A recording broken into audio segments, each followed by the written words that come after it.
할렐루야! 복음비전교회 주일 예배에 오신 여러분을 주님의 이름으로 축복하고 환영합니다. 모두 자리에서 일어서 주시기 바랍니다. 다 같이 기도하시겠습니다. 긍휼이 풍성하신 아버지 하나님, 우리에게 한없는 은혜와 자비를 베풀어 주시니 감사를 드립니다. 우리를 하나님 나라의 거룩한 백성으로 삼아주시고 그리스도와 함께 다스리는 영원한 후사로 삼아주시니 또한 감사를 드립니다. 이 시간 주님 앞에 엎드린 주님의 자녀들을 불쌍히 여겨 주시옵소서.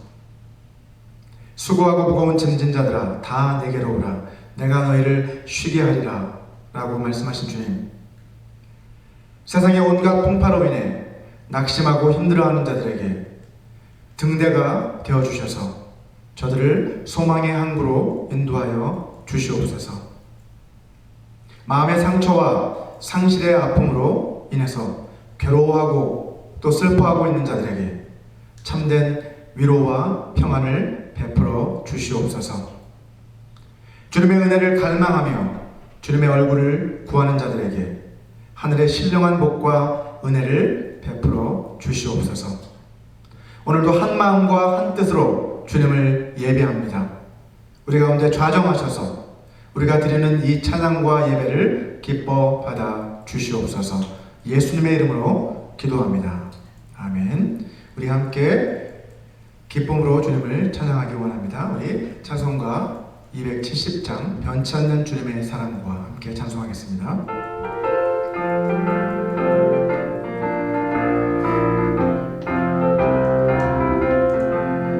변찮는 주님의 사랑과 거룩한 보혈의 공로를 우리 다 찬양을 합시다. 주님을 만나볼 때까지 예수는 우리를 깨끗게 하시는 주시니 그의 피 우리를 눈보다 더 이게 하셨네. 우리를 깨끗게 한 피는 무궁한 생명의 물일세. 생명의 구원을 받은 자 하나님 찬양을 합시다. 예수는 우리를 깨끗게 하시는 주시니 그의 피 우리를 눈보다 더 이게 하셨네. 주님의 거룩한 보혈을 날마다 입으로 간증해 담대히 싸우며 나가세. 천국에 들어갈 때까지 예수는 우리를 깨끗게 하시는 주시니 그의 피 우리를 눈보다 더 이게 하셨네. 십자가 단단히 붙잡고 날마다 이기며 나가세. 머리에 면류관 쓰고서 주 앞에 찬양할 때까지 예수는 우리를 깨끗게 하시는 주시니 그의 피 우리를 눈보다 더 이게 하시. 예수는 우리를 깨끗게 하시는 주시니 그의 피 우리를 눈보다 더 이게 하셨네. 아멘. 우리 계속해서 세상 흔들리고 함께 찬양하겠습니다.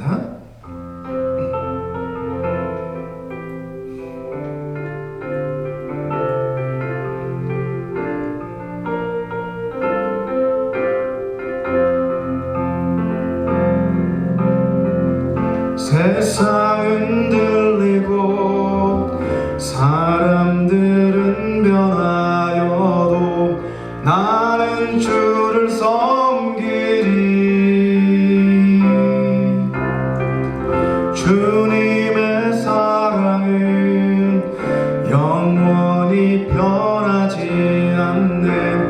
나는 주를 신뢰해. 믿음은 들리고 사람들 주를 떠나도 나는 주를 섬기리.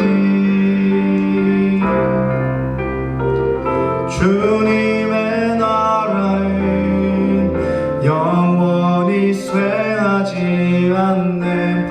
나는 주를 신뢰해.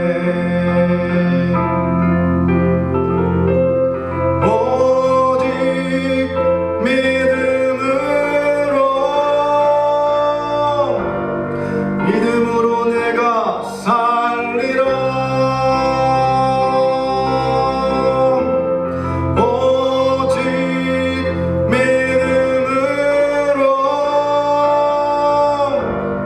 믿음으로 내가 살리라. 다시 한번.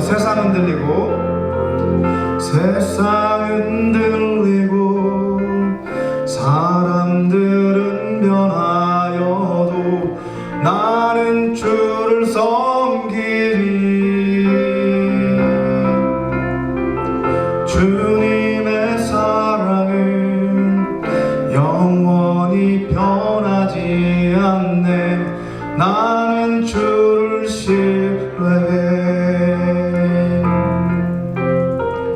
믿음은 들리고 사람들 주를 떠나도 나는 주를 섬기리. 주님의 나라는 영원히 쇠하지 않네. 나는 주를 신뢰해.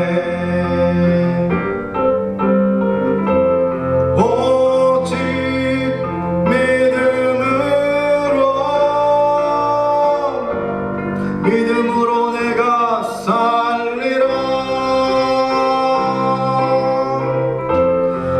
오직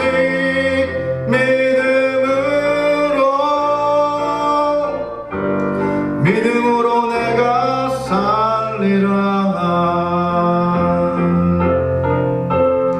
오직 의에는 믿음으로 말미암아 살리라. 오직 의에는 믿음으로 말미암아 살리라. 오직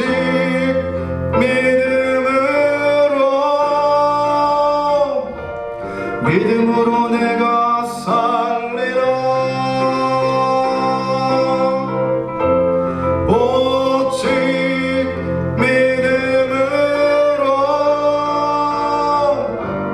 믿음으로 내가 살리라.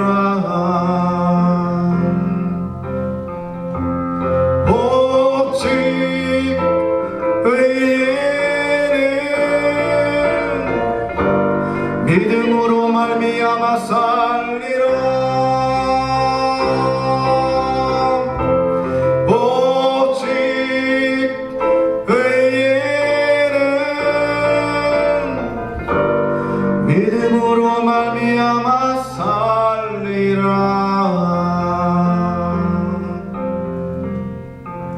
아멘. 우리 마지막으로 지극히 높은 주님의 우리 함께 믿음으로 찬양하겠습니다.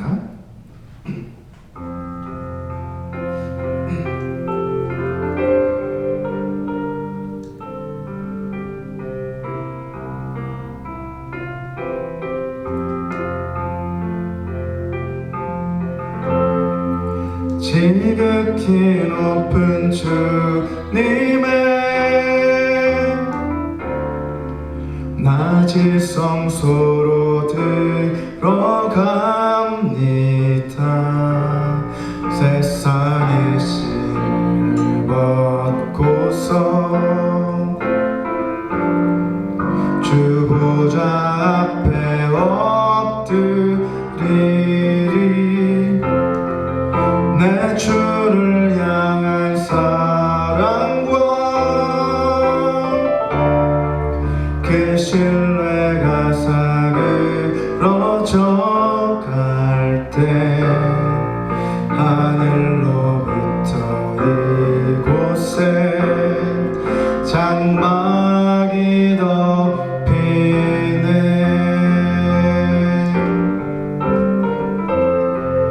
이곳을 덮으소서. 이곳을 비추소서. 내 안에 무너졌던 모든 소망 다 회복하리니.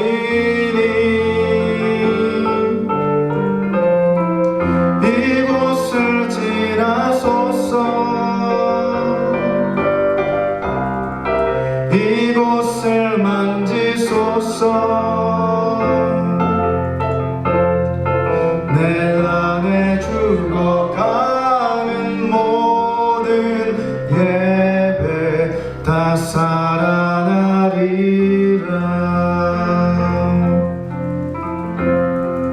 지극히 높은 주님의 낮이 성소로 들어갑니다. 세상의 신을 벗고서 주 보좌 앞에 엎드리리. 내 주를 향한 사랑과 그 신뢰가 사그러져 갈 때 하늘로부터 이곳에 장막이 덮이네.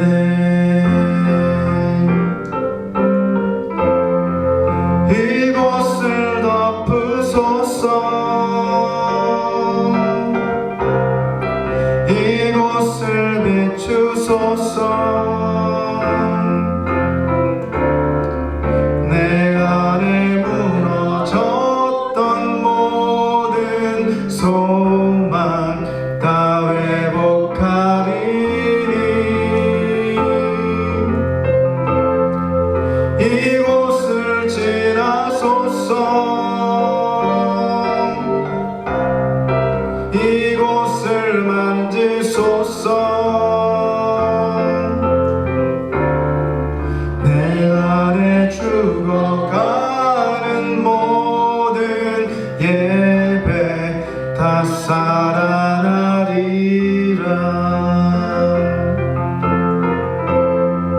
이곳을 덮으소서. 이곳을 비추소서. 내 안에 무너졌던 모든 소망 다 회복하리니. 이곳을 지나소서. 이곳을 만지소서. 내 안에 죽어가는 모든 예배 다 살아나리라.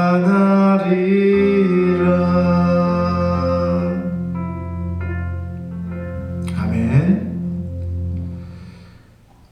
모두 자리에 앉으시겠습니다.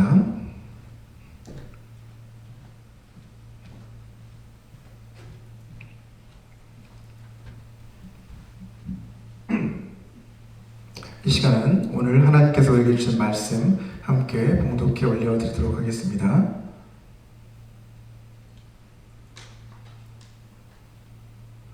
오늘 주신 말씀은 마가복음 8장 11절에서 26절까지의 말씀입니다.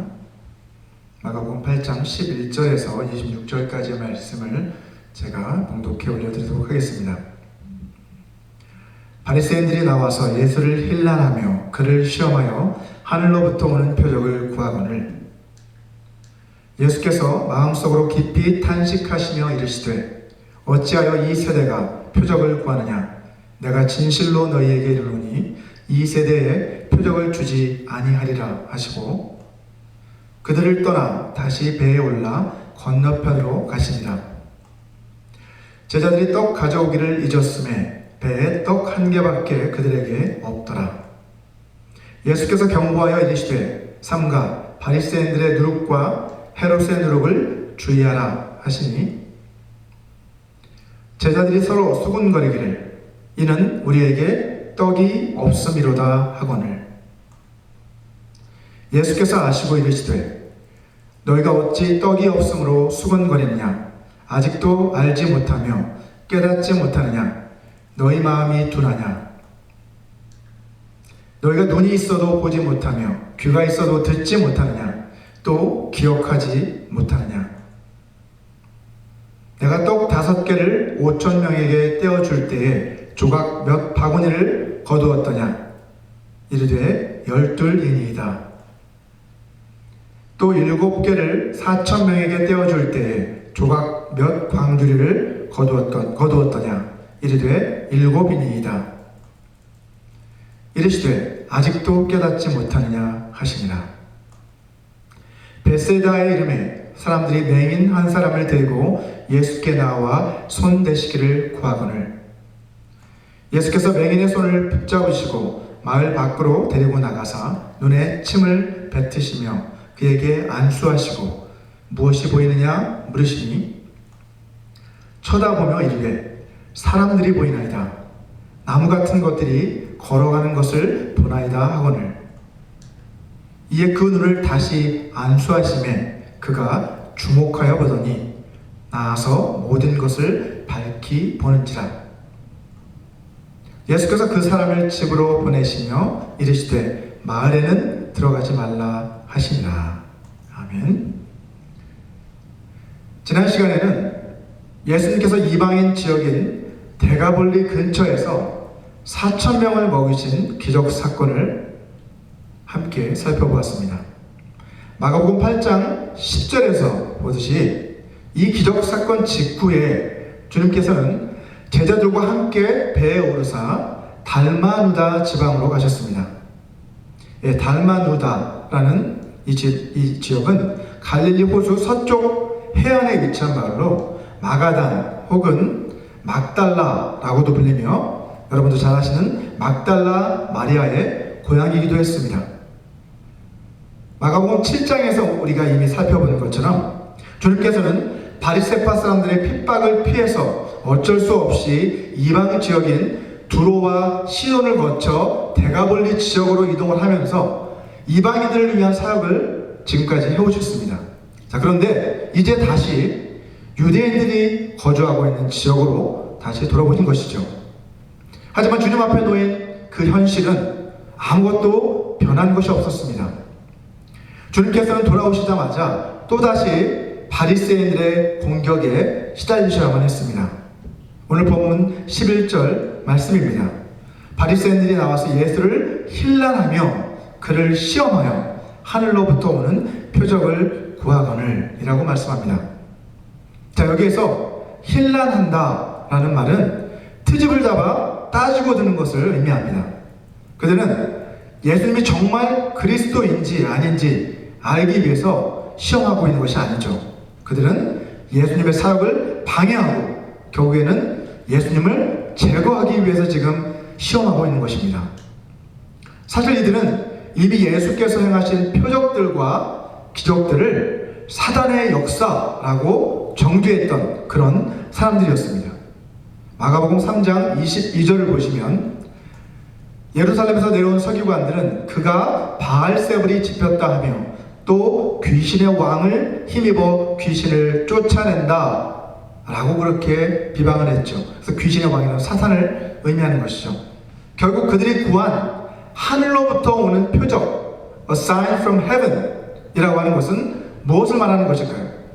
그것은 예수님이 하나님이 보내신 분, 하늘로부터 오신 분임을 확실하게 입증해 줄 수 있는 분명한 증거를 보여달라는 그런 뜻입니다.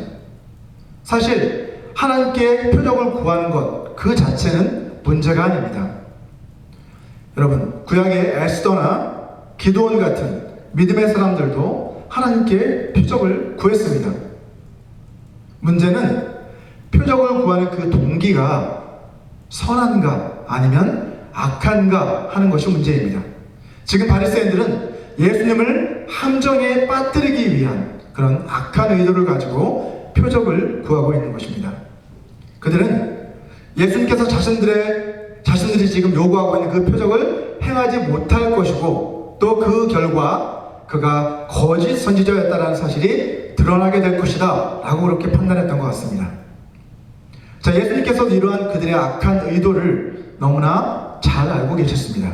그래서 주님은 너무나 마음 아파하시며 깊이 탄식하시는 것을 볼 수 있습니다. 오늘 본문 12절 말씀이죠.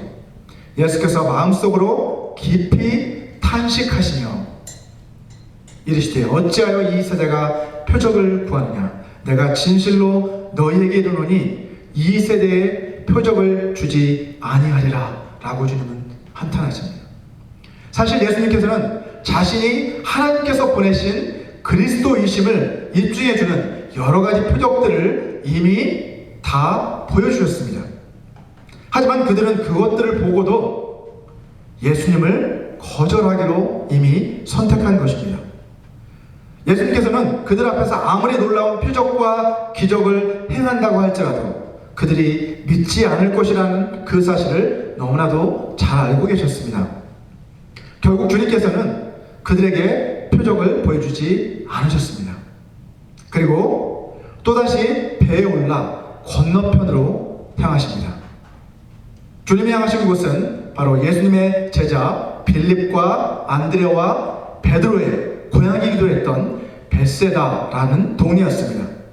오늘 본문 14절부터 21절까지의 이 사건은 달마누다라는 지역에서 출발해서 벳세다에 도착할 때까지 배 위에서 일어난 사건입니다. 먼저 본문 14절 말씀에서 보시는 것처럼 그곳에서 너무 서둘러서 출발하는 바람에 제자들은 그만 여행 중에 먹을 그 빵을 깜빡 잊고 챙겨오지를 못했습니다. 제자들이 빵이 부족한 것 때문에 그들 사이에서 서로 수군거리며 염려하고 있을 때 주님께서는 그들에게 이렇게 경고하십니다. 본문 15절 말씀입니다. 예수께서 경고하여 이르시되 삼가 바리새인들의 누룩과 헤롯의 누룩을 주의하라 하시니 라고 이렇게 말씀하시죠. 자, 여기서 누룩은 영어로는 이스트라고 하는데 이 이스트는 빵을 만들 때 반죽이 잘 부풀어 오르게 해주는 그런 역할을 하는 것이죠. 이처럼 누룩은 우리의 일상생활에 있어서는 아주 요긴한 재료입니다. 하지만 예수님께서는 지금 이 누룩을 잘못된 태도 혹은 가르침, 그런 잘못된 가르침을 뜻하는 부정적인 의미로 사용을 하고 계십니다. 자, 여기서 바리새인들은 종교 지도자들을 대표하는 그룹이고 헤롯은 정치 지도자들을 대표하는 인물이라고 할 수 있죠. 자, 그들의 누룩이란 그래서 그들의 악한 가르침 그리고 그들의 위선적인 태도를 말하고 있습니다.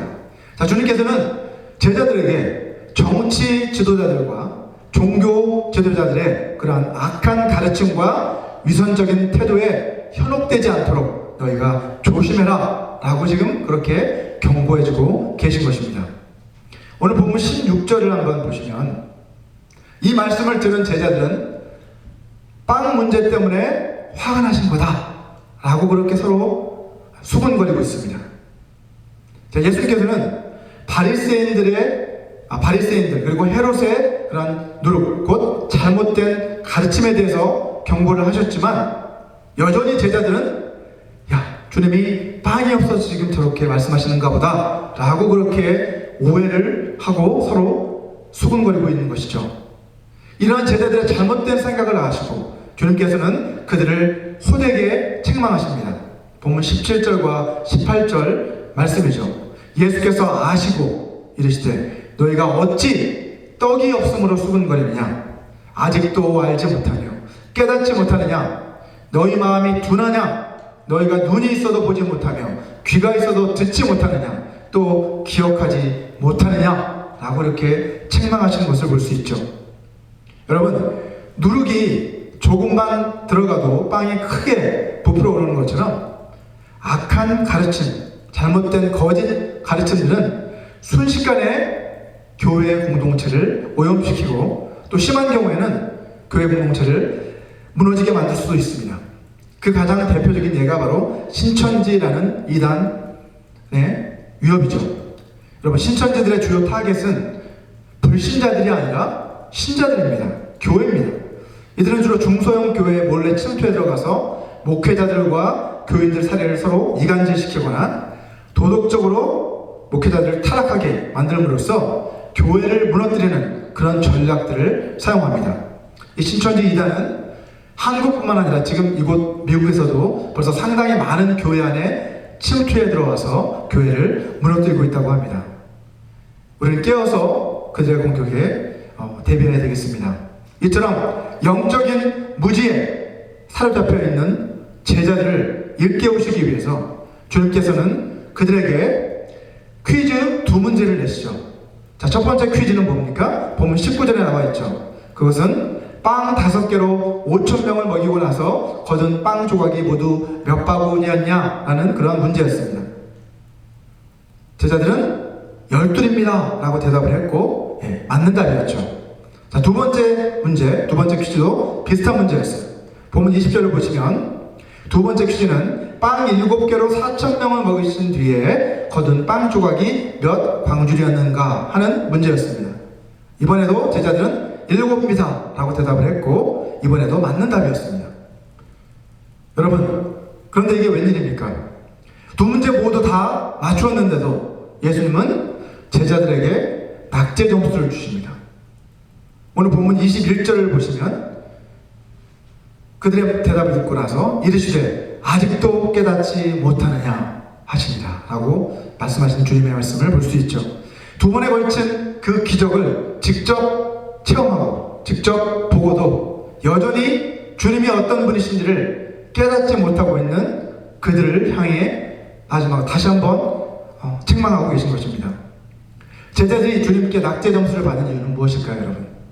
그들은 주님 곁에서 주님이 행하시는 그 놀라운 표적들과 기사들을 두 눈으로 직접 목격을 했지만 그 표적들과 기사들에만 시선을 뺏기는 바람에 정작 바라봐야 될 주님을 그들은 바라보지 못했던 것입니다. 성경의 모든 표적들은 예수께서 그리스도, 즉 메시아, 구원자이심을 보여주기 위한 증거들입니다. 표적은 실체를 위해서 존재하는 것입니다. 우리는 표적을 구하는 삶이 아니라 그 표적이 가리키고 있는 실체이신 주님을 구하는 그러한 삶을 살아가야만 합니다.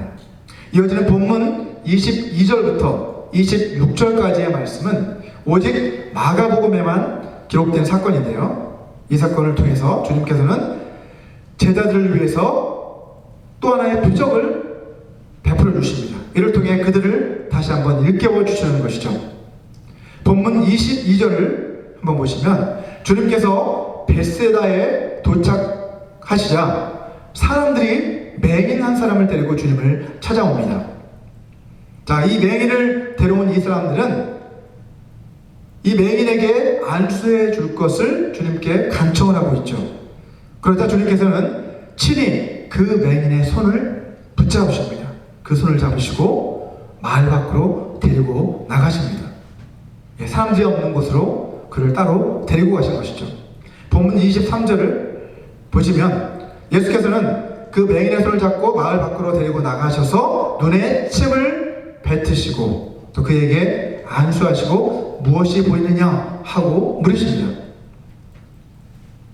이렇게 이 맹인의 손을 잡고 마을 밖으로 나가시는 그 모습을 보면서 우리는 다시 한번 병자를 배려하시는 주님의 그 인자하신 성품을 다시 한번 우리는 발견하게 됩니다. 자, 그리고 이번에도 주님께서는 참으로 특이한 방법으로, 좀 쇼킹한 방법으로 이 환자를 치료해 주십니다. 우리 앞서 7장에서 우리가 귀먹고 말 못하는 사람을 고쳐주실 때 주님께서 그의 혀에다가 침을 뱉으셨던 그때와 마찬가지로 이번에도 주님께서는 이 맹인의 눈에다가 침을 뱉으십니다. 예. 일반적인 생각으로 봤을 때 좀 우리가 이해가 되지 않죠. 예, 침을 뱉는 주님께서 보통. 예. 하지만 제가 지난번에 이미 설명을 드렸던 것처럼 이것은 그 당시에 어떤 치매 치료에 효과가 있다라고 하는 그런 민간 요법이기도 했고, 이러한 행위를 통해서 주님께서 지금 그 맹인을 치료해 주시겠다라고 하는 주님의 뜻을 전달하시는 일종의 의사소통 방법이다라고 제가 말씀드렸습니다. 예, 그와 커뮤니케이션 하기 위한, 이 맹인과 커뮤니케이션 하기 위한 방법이었다라고 이해할 수 있겠습니다. 자, 그 맹인을 데려온 이 사람들도 주님께서 그 사람에게 좀 안수해 주시기를 간청을 했습니다. 그렇죠? 자, 그렇다면 그 당사자였던 그 맹인은 얼마나 간절한 마음으로 그 주님의 손길을 기다려왔겠습니까? 여러분, 그의 간절함은 아마도 시편 107편 9절의 그 고백과도 같았을 것입니다. 우리 같이 한번 읽어볼까요? 시편 107편 9절을 보면 그가 사모하는 영혼에게 만족을 주시며 줄인 영혼에게 좋은 것으로 채워주심이로다 라고 시편 기자는 고백하고 있는데요, 하나님께서는 사모하는 영혼에게 만족을 주시고 줄인 영혼에게 좋은 것으로 채워주신 분이시다라는 그러한 갈급함, 그것이 바로 이 맹인이 가지고 있던 갈급함이었으니 분명합니다. 주님께서는 이러한 그의 간절한 그 마음을 아시고 그에게 안수를 해주신 뒤에 무엇이 보이느냐 하고 그에게 물으십니다. 자, 그러자 그 사람의 눈이 열렸어요. 그래서 사람들이 앞에 보이기는 하는데 그 모습이 마치 나무떼기가 걸어가는 것처럼만 그렇게 보이는 것입니다. 본문 24절 말씀이죠. 예, 첫 번째 주님의 안수를 받고 그의 눈이 열리기 시작하면서 사람들의 모습이 이제 어렴풋이 보이기 시작한 거예요. 그 다음 구절인 25절을 보시면 주님께서는 다시 한번 그의 눈에 안수를 해주십니다. 이에 그 눈에 다시 안수하심에 그가 주목하여 보더니 나아서 모든 것을 밝히 보는지라 라고 말씀하고 있습니다. 그의 눈이 이제 어떻게 된 거예요? 주목한다는 것, 눈에 초점이 딱 잡혔다는 거예요. 그죠? 그리고 모든 것이 이제 밝히 선명하게 이제 보이기 시작했습니다. 그런데 여기서 우리가 의문이 생깁니다. 아니, 능력이 많으신 예수님께서는 왜 한 번의 안수가 아니라 두 번에 걸친 안수를 통해서 그를 고쳐주셔야만 했는가 하는 그러한 의문입니다. 분명한 것은 예수님의 능력이 부족했기 때문에 한 번으로 안 돼서 또다시 안수하셔야 했던 것이 결코 아니라는 사실이죠. 전에도 말씀드렸지만 우리 주님께서는 사실은 말씀 한마디만으로도 능히 맹인의 눈을 뜨게 하실 수 있는 그런 능력을 가지신 분이십니다.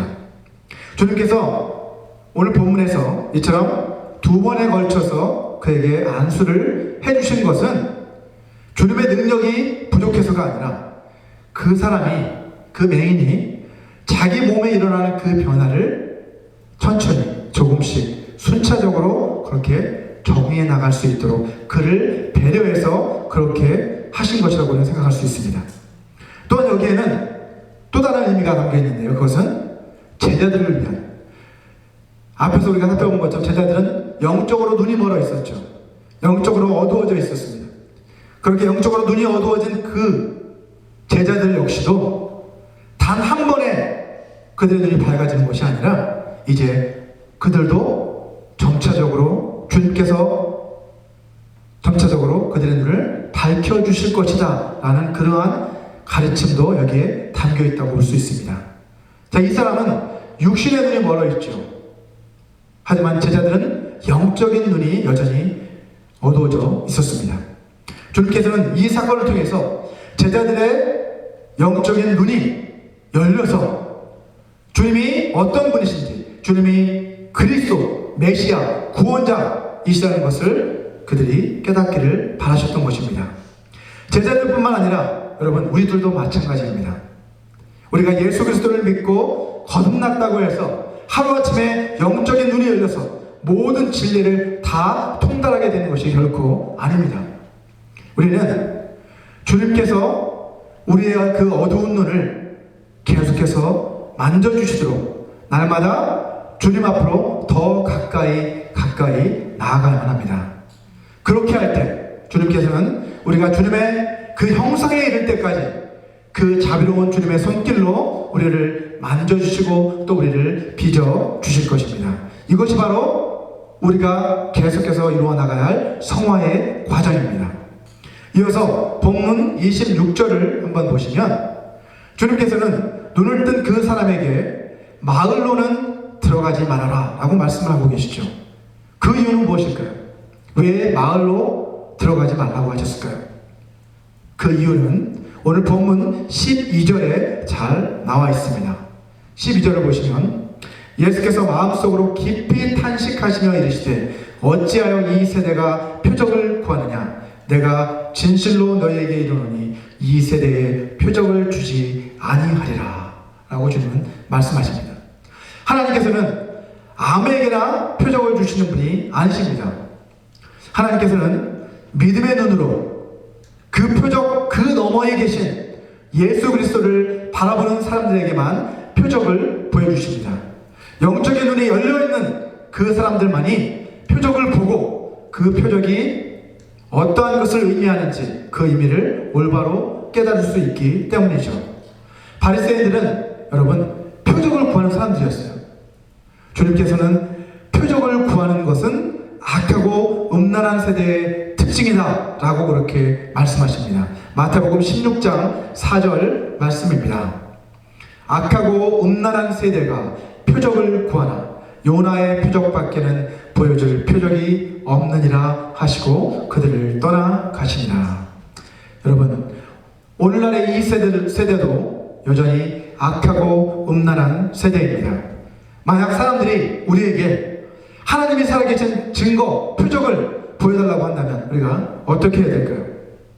주님께서는 요나의 표적밖에는 보여줄 표적이 없다라고 그들에게 말씀하셨지만 우리에게는 여러분 요나의 표적보다도 훨씬 더 크고 확실한 증거가 우리에게 있습니다. 그것은 바로 우리를 위해 십자가에 죽으시고 부활하신 예수 그리스도이십니다. 우리는 그들에게 우리가 만난 예수님, 우리와 지금 함께하고 계시는 예수님, 그리고 다시 오시겠다 약속하신 그 예수님에 대해 우리는 담대하게 증거할 수 있어야만 합니다. 그것이 바로 주님께서 우리에게 맡기신 사명이죠. 저와 여러분 모두가 이처럼 날마다 예수 그리스도의 복음을 담대히 선포하는 삶을 살아가게 되시기를 주님의 이름으로 축원합니다. 우리 시간 오늘 주신 이 말씀을 생각하시면서 잠시 눈을 감고 기도하는 시간을 좀 갖기 원합니다. 우리 기도하실 때 우리의 영적인 눈을 열어달라고, 우리 어두워진 눈을 밝혀달라고 우리 함께 기도했으면 좋겠습니다. 그래서 표적을 구하는 삶이 아니라 그 표적 넘어 실체이신 예수 그리스도를 구하는 삶을 살아갈 수 있게 도와달라고 우리 같이 기도했으면 좋겠습니다. 우리를 위해 죽으시고 부활하신 주님, 장차 다시 오실 그 주님을 우리가 담대하게 증거할 수 있는 삶을 살아가게 해달라고 우리 다 같이 기도하겠습니다. 사랑하는 아버지 하나님 감사합니다. 오늘 말씀을 통해서 아버지 하나님 우리가 표적을 구하는 삶이 아니라 그 표적이 가리키는 예수 그리스도를 구하는 삶을 살아가야 한다는 것을 다시 한번 깨닫습니다. 아버지 하나님 우리 어두워진 눈을 주님 다시 한번 밝혀 주시옵소서. 우리가 주님께서 우리에게 보여주신 그 표적이 무엇을 의미하는지 깨달을 수 있는 지혜를 얻게 도와주시고, 아버지 하나님, 그 표적이 가르치는 주님만을 바라보는 삶을 살아갈 수 있도록 저희와 동행하여 주시옵소서. 우리를 인도하여 주시옵소서.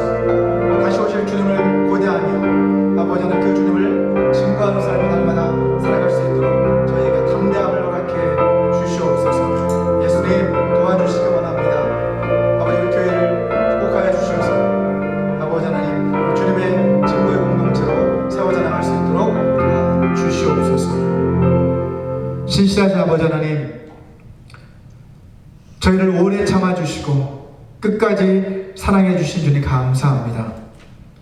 저희의 영적인 눈을 열어주셔서 표적이 아니라 표적이 가리키는 실체이신 예수 그리스도를 구하는 삶을 날마다 살아갈 수 있게 하여 주시옵소서. 지난 한 주간도 우리를 지켜주시고 우리 삶의 모든 필요를 공급해 주신 주님의 은혜에 감사해서 이 시간 이 물질을 주님 앞에 드립니다. 기뻐 받아 주시옵소서. 주님 나라 영광을 위해 사용하여 주시옵소서. 예수님의 이름으로 기도합니다. 아멘. 우리 시간 다 같이 자리에서 일어서 주시기 바랍니다. 우리 마지막으로 결단의 찬양 다시 복음으로 함께 부르시고 축도로서 예배를 마치겠습니다.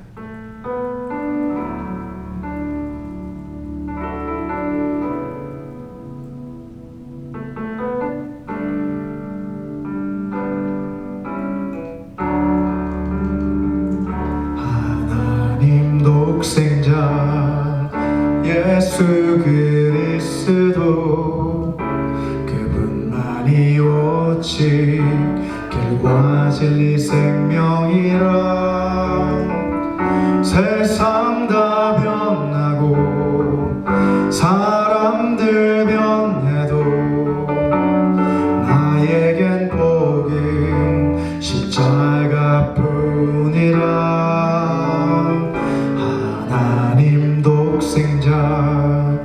예수 그리스도 그분만이 나의 길과 진리 생명이라. 세상이 비웃고 사람들 떠나도 나에겐 복음 십자가뿐이라. 다시 복음으로 다시 십자가로 다시 하나님께로 나아갑니다. 오직 복음만이 오직 십자가만이 오직 하나님만이 나의 전부입니다. 다시 복음으로 다시 십자가로 다시 하나님께로 나아갑니다. 오직 복음만이 오직 십자가만이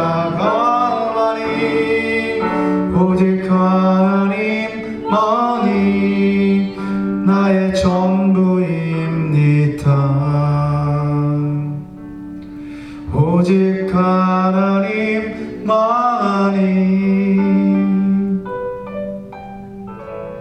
나의 전부입니다.